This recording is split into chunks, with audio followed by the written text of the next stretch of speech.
ត់គ្នាមាត់ទន្លេបន្លែងគូស្នេហ៍ធ្លាប់មកកំសាន្តអរិយត្រីស្ងាត់គ្នាមាត់ទន្លេបន្លែងគូស្នេហ៍ធ្លាប់មកកំសាន្តអង្គុយរៀបរាប់រឿងស្នេហ៍ពីក្រោមដួងព្រះច័ន្ទដែលរះពេញវង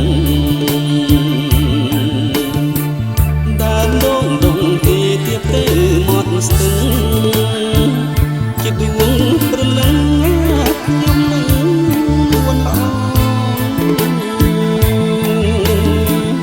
ដើមដងដងគេទៀបទៅមាត់ស្ទឹងជាដួងព្រលឹងខ្ញុំនឹង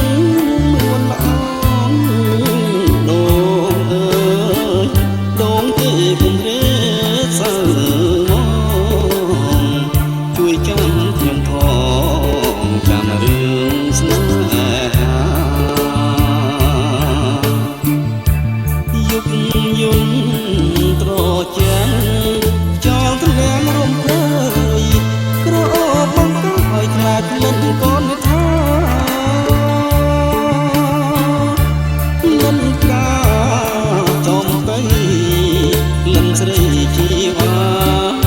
ជីវិតនឹងស្នេហាប្រាថ្នាគ្រប់ជាតិគូខ្ញុំបើប្រន់គឺប្រត់ដោយកម្មមិនមែនចិត្តជំនុំឲ្យខ្ញុំគ្លៀងគ្លៀតគូខ្ញុំបើប្រន់គឺប្រត់ដោយកម្មមិនមែនចិត្តជំនុំឲ្យខ្ញុំគ្លៀងគ្លៀតជាតិនេះ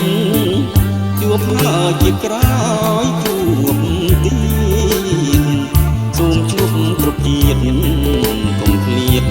សោកឡើយ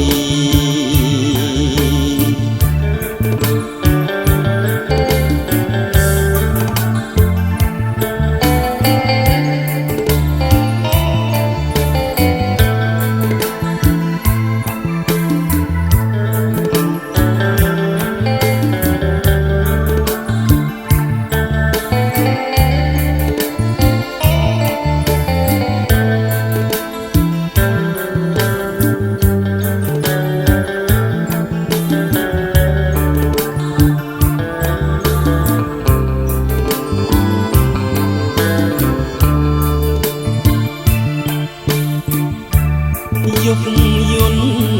តត្រចាំងចោលទ្រាំរំភើយក្រអូបបង្កឲ្យខ្លាចលិនកូនថាលិនកាចំទៅលិនស្រីជីវ៉ាជីវិតនឹងស្នេហាប្រាថ្នាគ្រប់ជាតិគូខ្ញុំបើប្រន់គឺប្រត់ដោយកម្មមិនមែនចិត្តជំនុំឲ្យខ្ញុំគ្លៀងគ្លៀតគូខ្ញុំបើប្រន់គឺប្រត់ដោយកម្មមិនមែនចិត្តជំនុំឲ្យខ្ញុំគ្លៀងគ្លៀតជាតិនេះជួបហើយជាក្រោយជួបទៀតសូមជួបគ្រប់ជាតិកុំឃ្លាតសោះឡើយ